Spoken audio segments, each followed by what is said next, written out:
पिताजी, आप चिंता मत कीजिए, सब कुछ ठीक हो जाएगा। पिताजी, आप बहुत थक गए होंगे, पिछले 4 घंटों से हल चला रहे हो।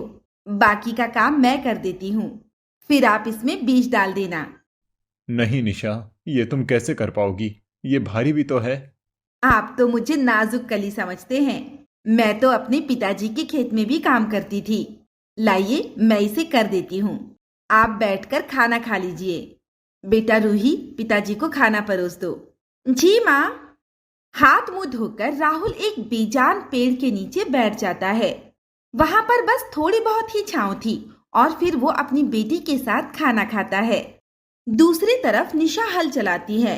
अगले दिन दोनों पति पत्नी खेत में बीज डालकर पानी डाल देते हैं और कुछ हफ्ते बारिश होने के बाद सब्जी के उगने का इंतजार करते हैं। लेकिन महीना बीत जाता है पर छोटा सा पौधा भी उगना शुरू नहीं होता। ये देख वो बहुत परेशान हो जाते हैं। ओहो, इस बार भी खेत में कुछ नहीं हो सका। ऐसा क्यों हो रहा है? हमसे पहले भी तो बहुत से लोग इस खेत में काम करके गए हैं। इतनी सारी सब्जियां उगाते थे, इसी से हमारे परिवार का पालन पोषण हुआ है। मेरे आते ही ये बंजर हो गया। अगर ऐसे ही रहा तो हम सब भूखे रह जाएंगे।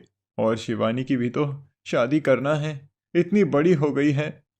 आप चिंता मत कीजिए, भरोसा रखिए, सब सही हो जाएगा। फिलहाल मैंने राशन की दुकान से थोड़ा उधार ले लिया है। घर पर चलें, माँ जी आपका इंतजार कर रही हैं।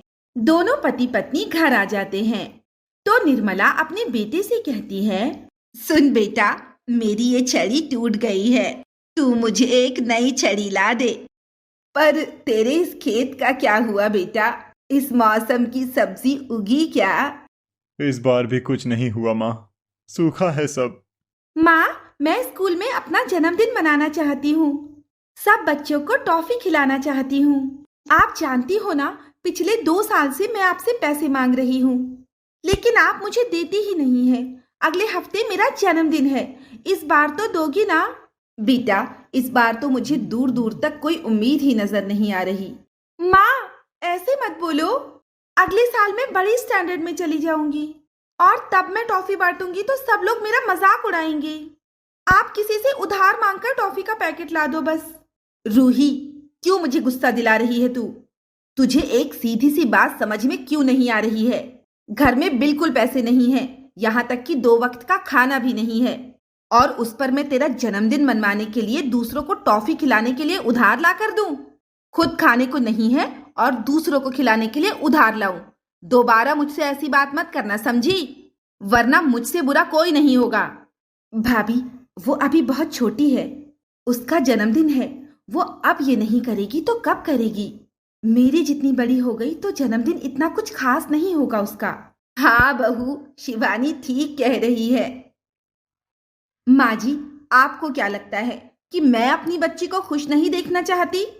कब से इसने अपना जन्मदिन ढंग से नहीं मनाया, ना हमने इसको कपड़े दिलाए। लेकिन मैं भी क्या करूं, पिछले 3 सालों से खेती बहुत अच्छी हुई ही नहीं। जब तक बाबा जी थे सब ठीक था, लेकिन इनके जाने के बाद खेती बंजर हो गई। अब तो हमारा खाना पीना भी दुश्वार हो गया है। भाभी, इसमें अच्छी खाद और बीज की जरूरत है, जिसके लिए बहुत पैसे चाहिए, और घर का खर्चा भी नहीं चल पा रहा है। तो मैंने सोचा है कि मैं कहीं जॉब कर लेती हूँ। वैसे भी टीचिंग के लिए 2 लाख की फीस भरनी होगी। नहीं शिवानी, तेरी उम्र अभी पढ़ने की है। तेरा टीचिंग का लास्ट पेपर है, तो उस पर ध्यान दे। ये काम हम लोग कर लेंगे। हाँ शिवानी, तुम चिंता मत करो। तुम्हारे भैया और मैं है ना, मुझे कल राशन ने दफ्तर में टिफिन पहुंचाने का काम दिया है। 1 महीने के 2000 मिलेंगे। सोच रही हूँ उसमें कम से कम थोड़ा बहुत राशन तो आएगा। अगले दिन राहुल फिर से खेत में मेहनत करता है। शाम को जब वो अपने रास्ते से घर की तरफ जा रहा था, उसने देखा कि एक बच्ची की माँ फोन पर बात कर रही थी। राहुल बार बार उसे ट्रक आने के बारे में बताना चाह रहा था, पर वो ध्यान नहीं दे रही थी। राहुल उसे बचाने के चक्कर में अपनी जान गंवा देता है। इसके बाद निशा और टूट जाती है। अब वो धूप और भरी गर्मी में टिफिन देने का काम करने लगती है। वो लोगों को खाना पहुंचाती है और आखिरकार उसे 2000 रुपए मिल जाते हैं। आखिर मेरी बहू ने कर दिखाया। बहू, तू 1,000 रुपए से खेत का सामान और बीज ले आ। अल्लाह करे इस बार हमारी खेती अच्छी हो जाए। और हाँ, 1,000 का राशन ले आ।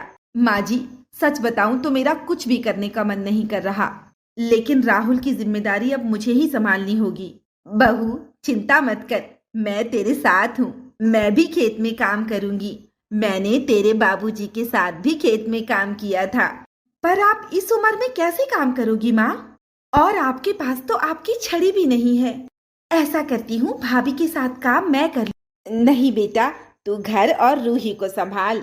बहू के साथ मैं काम कर लूंगी। दोनों सास बहू मिलकर खेत में खाद और बीज डालते हैं और खेत की खूब सेवा करते हैं, उसमें खूब मेहनत करते हैं। फिर महीने भर इंतजार करते हैं, लेकिन कुछ नहीं होता। बंजर खेत को देखकर निशा रोने लगती है। मैंने जिस खेत के लिए दूसरी जगह काम किया, यहाँ तक काम करने के बाद फिर यहाँ भी काम किया, पर इस खेत ने कोई अच्छा जवाब नहीं दिया। अरे, किसी बेजान चीज को भी प्यार किया जाए इतना तो वो भी खिल उठता है, लेकिन इस खेत ने आज अपनी औकात दिखा दी।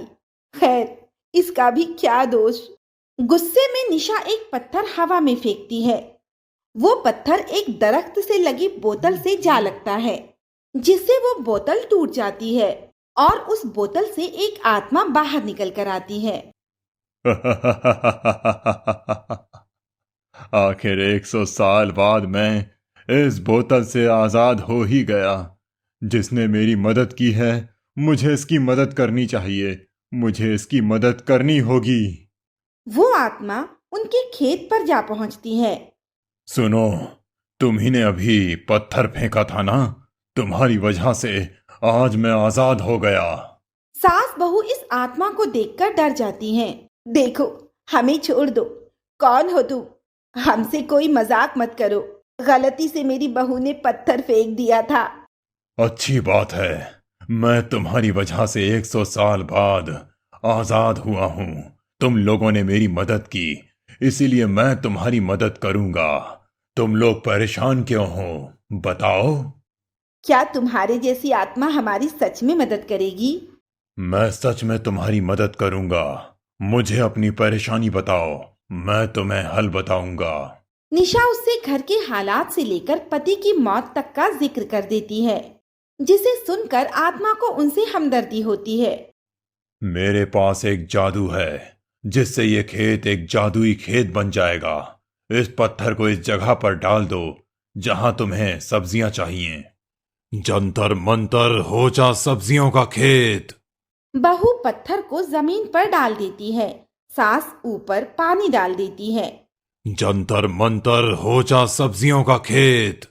जादुई खेत होने के बाद उस जगह पर एक पौधा उग जाता है, जो बाद में थोड़ा बड़ा हो जाता है और उस पौधे पर गोभी, आलू, बैगन इस तरह की सब्जियां उग जाती हैं। अपने खेत को इतना हरा भरा देखकर दोनों सास बहू हैरान हो जाती हैं। अरे आत्मा, सच में हमारा खेत जादुई खेत बन गया। अब इन सारी सब्जियों को बाजार में ले जाकर हम बेच सकते हैं। हाँ, बेच सकते हो, और ना ही ये खत्म होंगे। उस आत्मा की बात सुनकर निशा 2 टमाटर तोड़ लेती है और देखती है कि जादू से वो सब्जी वहां दोबारा आ जाती है। सच में तुमने तो हमारे खेत को जादुई खेत बना दिया। हम तुम्हारा बहुत शुक्रिया अदा करते हैं। शुक्रिया तो मुझे तुम्हारा करना चाहिए। अनजाने में तुमने मुझे आजाद कर दिया। अब मैं चलता हूँ। आत्मा गायब हो जाती है।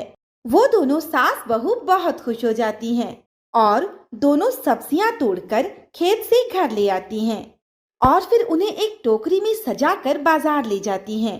वहां पर जब सभी लोग उनकी सब्जियां देखते हैं तो बहुत तारीफ करते हैं और कहते हैं कि आपकी सब्जियां तो बहुत ताजी हैं। उन्होंने देखा कि बाजार में बैगन 40 रुपए किलो है। एक ग्राहक के रेट पूछने पर निशा की सास ने बताया, बेटा, हम बैगन 20 रुपए किलो ही बेच रहे हैं। हम किसी को महंगा नहीं बेच सकते। इसे हम अभी अभी ही खेत से लेकर आए हैं। तभी उन्होंने एक ग्राहक को सब्जी दी। वो ग्राहक खुश होकर बोली, अरे वाह, इतनी सारी सब्जियों के 100 रुपए ही हुए हैं। ये देखकर दूसरी ग्राहक बोली, अरे इतनी सस्ती सब्जी मुझे भी दे दो, मैं भी अपने बच्चे के लिए लेकर जाऊंगी। हाँ बिल्कुल, क्यों नहीं, ये लीजिए। देखते ही देखते दोनों सास बहू का काम बहुत अच्छा चलने लगा था। ताजी सब्जी की वजह से इनके बहुत ज्यादा ग्राहक बन जाते हैं। कई लोग तो इनके घर पर सब्जी लेने आ जाते हैं। उसी कमाई से वो लोग अपना मकान पक्का बना लेते हैं और घर खर्च भी अच्छे से चलने लगता है। और बेटी भी अगले साल बहुत बड़ी पढ़ाई करती है और नंद भी महंगा कोर्स करके स्कूल में पढ़ा रही होती है। इस तरह सास बहू सब्जी बेचकर खुशी खुशी रहने लगती हैं। तो कैसी लगी आपको आज की कहानी? अगर आपको आज की वीडियो अच्छी लगी है तो वीडियो को लाइक करें और हमारे चैनल को सब्सक्राइब करें और साथ में लगे बेल आइकन को ज़रूर प्रेस करें। और आपने इस वीडियो से अगर कुछ अच्छा सीखा है तो हमें कमेंट करके ज़रूर बताएं। आपका शुक्रिया।